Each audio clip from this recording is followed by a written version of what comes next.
The British Prime Minister's closest advisor, Dominic Cummings, has defied calls to quit or apologise with accusations he broke coronavirus lockdown rules. Addressing a political storm that's engulfed Boris Johnson's government, Cummings also said he doesn't regret his actions. He says he acted reasonably and within the law when he drove 400 kilometres with his son and wife who had COVID-19 symptoms. Cummings explained he went to his parents' property to ensure his 4-year-old would be cared for if he too fell ill.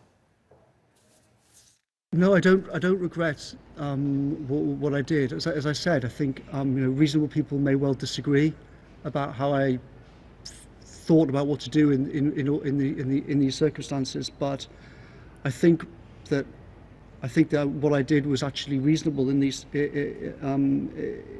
circumstances. The rules make clear that if you're dealing with small children, then that can be exceptional circumstances, and I think that the situation that I was in was exceptional circumstances.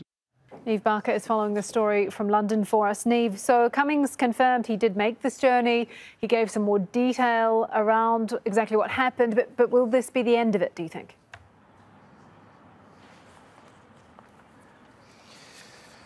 I think Dominic Cummings hopes it will be the end of it. Most certainly Boris Johnson and the rest of the government will hope this will be the end of it. There are still some questions to be answered as to why it took quite so long for Dominic Cummings to come forward and give this statement, given that there's been a whirlwind of scandal over the past few days that has really dented not only Cummings' reputation that was already quite divisive anyway, but also the reputation of his boss, the Prime Minister, not to mention the government at large as well.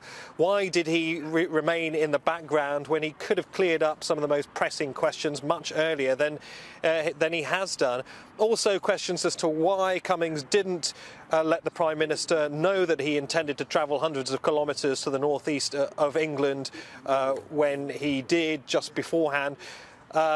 That was not especially clarified. Cummings said that he could have made that a bit clearer to the Prime Minister, but given that the Prime Minister's time was so precious in the midst of this crisis, and as we know, Boris Johnson was suffering from symptoms of COVID-19 as well, Cummings implied that he had to make that decision on his own.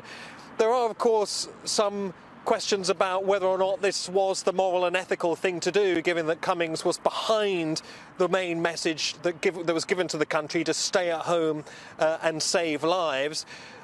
Cummings appears to have interpreted some wiggle room in the rules and the regulations, and perhaps in the past few days some have already started to question whether or not they indeed should be following the rules and regulations set by the government. So most certainly this has dented reputations, it's most certainly undermined the government's main message and its instructions going forward.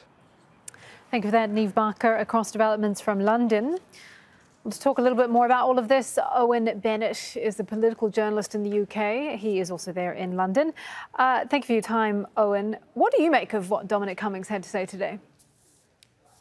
I think what Dom Cummings tried to do today was appeal to the public's emotions, talk about himself being a concerned father and husband, the reputation that he's got in the UK amongst the electorate as being a bit of a bruiser, quite a divisive figure, as your correspondent just said, and someone who, prefers sort of swear words to putting his arm around people. And I think he tried to show a different side of himself today, and he tried to appeal to people who perhaps have been in the situation he found himself in. But by doing that, by saying he found himself in exceptional circumstances, there'll be many people who found themselves in exactly the same circumstances or very similar who did not do what he did because they didn't feel they were able to under the lockdown rules. So all he might have done actually is just further highlighted that what he did was so different to what many other people did. Do you think he will have convinced his critics? I was also interested to see some of the journalists sort of jumping on the fact that he has this property available to him that has 3 houses on it, that he's able to go for a walk in the woods, without leaving that property. And that was kind of highlighted as the fact that, not a lot of people do have that available to them. Absolutely. I think that the reason why this is so interesting is because one of the ways the Conservatives won the election late last year was because they got a lot of people who never voted Conservative before to vote for them, because they pitched themselves as saying, look, we can represent you now, we can represent you, old Labour voters. We're not like the Tories of old. even though, you know, Boris Johnson, of course, was a, you know, Eton-educated guy, they tried to tap into that kind of populism that we saw around the Brexit vote. And what this does is this just highlights to a lot of people, or may make some people feel, rather, that actually it is one rule for them, and them being people who go to Eton, and them being people who have 3 cottages on a, you know, an estate in the country up north that they can escape to. So it may just help reinforce some of those stereotypes, which they'd actually tried quite hard to minimise in the election last year. We are waiting for Boris Johnson to address the issue again. He's giving a briefing right now about the situation with coronavirus. I'm interested, what, if any, damage do you think this has done to Boris Johnson? I think this has done a large amount of damage to Boris Johnson, because ultimately he's the one. It's all very well saying Cummings, is he going to resign? Is he going to step down? Is he going to stay?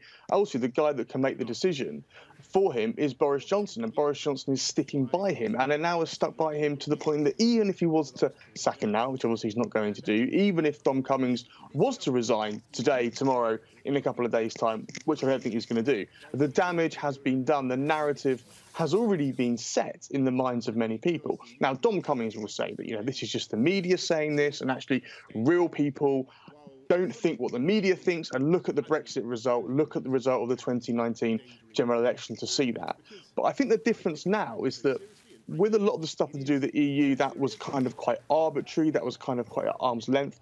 This lockdown has been something which the whole country has, by and large, adhered to.